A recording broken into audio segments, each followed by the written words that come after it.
career best percentage from three.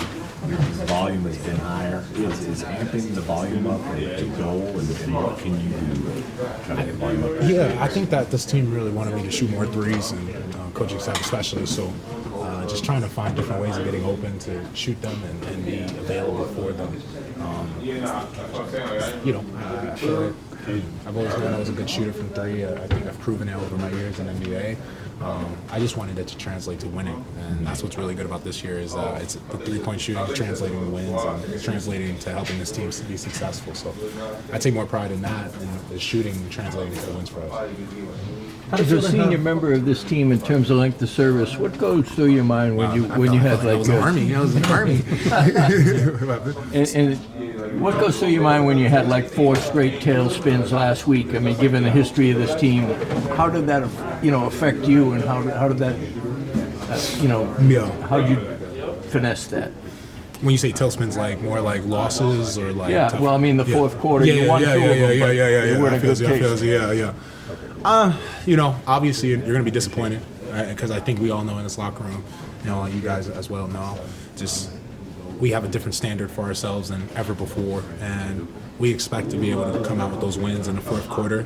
I think what's more disappointing for us was that we didn't execute at a level that would give us the win. I think that's what's the problem. So even the 2 that we won, we didn't feel we executed well enough to be in that game, and we're looking past just the game, but we're trying to establish and build our standards. So we need to be executing at a high level in the fourth. So when we're in the playoffs and we need that execution in the fourth or in the third, whenever it is, we already have our standards set to do that.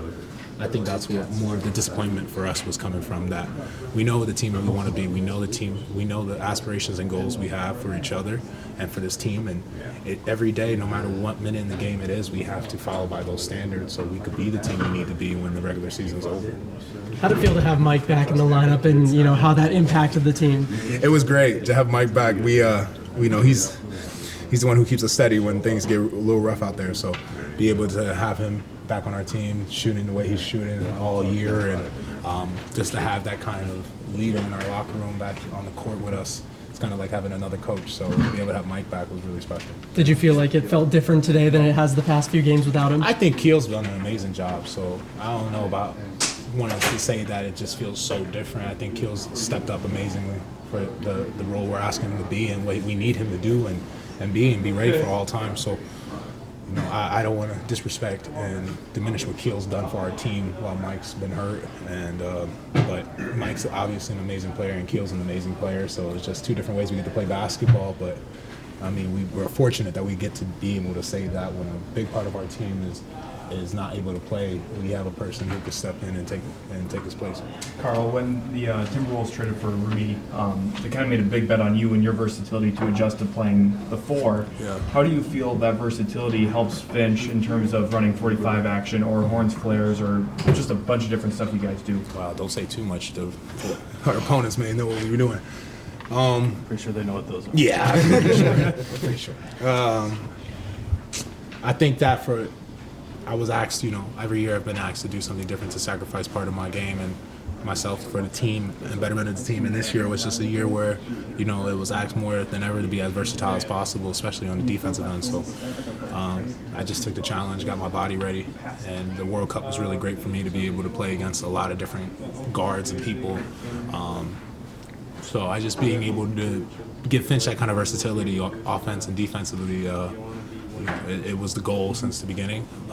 Happy that I feel like I'm executing what I need to execute and giving him those options by playing well enough on both sides to give him that chance to be creative with his coaching game plans and stuff. So I'm just happy that I'm able to do that, and I'm happy that all the work I put in to my body and to my game is translating for our team. Kat, apologies if you'd already been asked this, but on a night like tonight where you guys come out with maybe some heavy legs, you guys have a lot of guys that can take over a basketball game, but second quarter, what's kind of your sign of you got to get things rolling on offense to kind of get the energy rolling? Just kind of feeling out the game. I was just taking what the defense gives me. Drove a lot. Felt like I was getting a lot of driving lanes today from the defense and just trying to utilize what they were giving me. And whether it led to points for me or it led to kickouts for my teammates, but it led to ball movement and great shots. So It's hard. I just kind of play the game, feel the flow of the game, and try to adjust when I need to. Sometimes it's going to ask, if they're guarding me heavy, to be able to get my teammates open and try to be more of a decoy. But sometimes it's going to be, be really aggressive and get the ball and score. So just trying to do what's best for our team in those given moments. I'm not going to say I make the right decision every time, but I'm definitely trying. Appreciate it.